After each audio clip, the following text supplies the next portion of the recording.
I used to walk around not talking to anybody, just because I didn't have many friends. I'll get more friends if I actually get more confident. When we started going through some of the exam preps for the selective high school tests, I was quite surprised that there were things that he didn't know. And that really shook me up, and I thought, geez, now then we started working through some of those problems, and he found me a little bit, I guess, too overbearing and stubborn, because maybe 1 minute I'm talking to him about cleaning his room, and the next minute I'm talking to him about equivalent fractions. I think there was a bit of laziness, a little bit of lack of focus, and I thought having someone who's done it fairly recently, not a teacher age person, but someone who's just done it, come out of high school, done well at high school, could sort of like talk to him on a basis which we just couldn't get through. You know? It was easier because Zoe is more professional than my mum and dad. So we split the lessons up, so half the lesson would be sort of mathematical side, and the other half was a sort of free format English side. And at first I tried to dominate what the structure would be, but I think what worked better is for you two to discuss openly what you wanted help with. With a class of 30 and with Monty's creativity, some of what his natural talent at things could get lost or could get overlooked, and that's probably one of the first reasons that you guys called me, because there would be some basic skills that, while he can do a lot of higher level things, missing some of the more basic skills that just wouldn't have been noticed in a class of 30.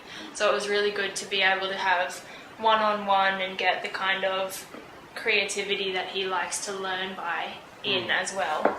If we know he's got a problem with something, that's what we'll ask Zoe to look at.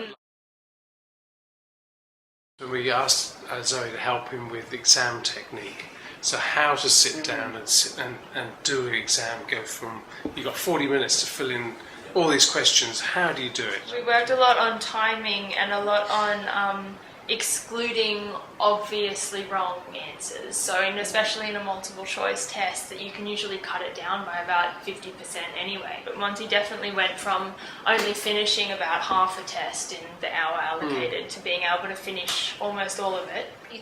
Originally we started thinking, oh yeah, we'll do this to see if he can get into the selective schools.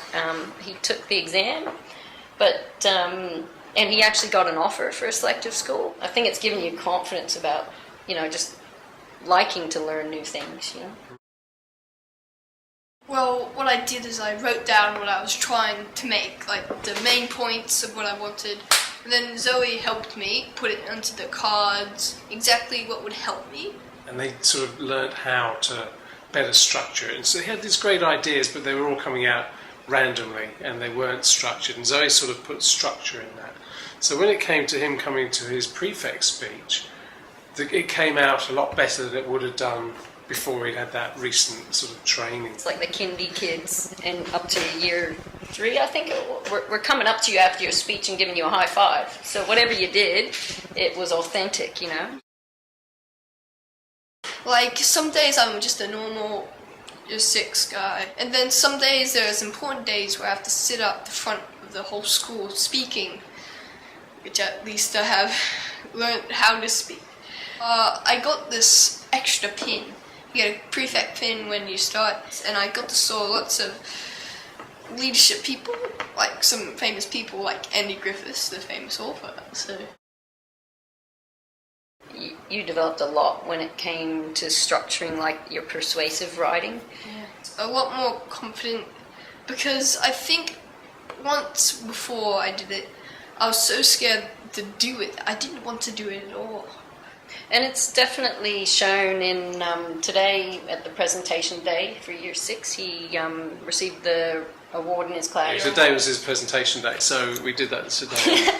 This is what happens when you have Zoe.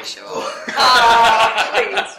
Enthusiasm and skill in delivering presentations, shows respect for the contributions of others and able to express disagreement with sensitivity, and he reads with accuracy, fluency, and expression. And I just went, whoa, that blows me away. Get a tutor. And don't be shy of a tutor, because Monty and Zoe get on really well, and that helps. Oh. It's not like a strange or scary teacher coming in and you'll do this, you'll do that. I actually wish we'd started a lot earlier. I hadn't been paying enough attention to Monty's homework and schoolwork to realise that he actually had a need for tutoring. It's not to say that you weren't performing, but I just knew that you were much smarter. You weren't reaching your potential. So I just wish we'd started earlier. A big part of this company in particular that appeals to me, and I think should appeal to parents, is the encouragement aspect. So it's more about like, I believe in your potential, that's why I'm getting you a tutor, than I believe you need help, that's why I'm getting you a tutor. What about other kids? What would you say to them? I'd say that it's better if you learn how to get more confidence in yourself before you actually do your speeches and stuff, and writing itself, because the more you want to do it, the more you would like to do more tutoring to know more about what you're doing.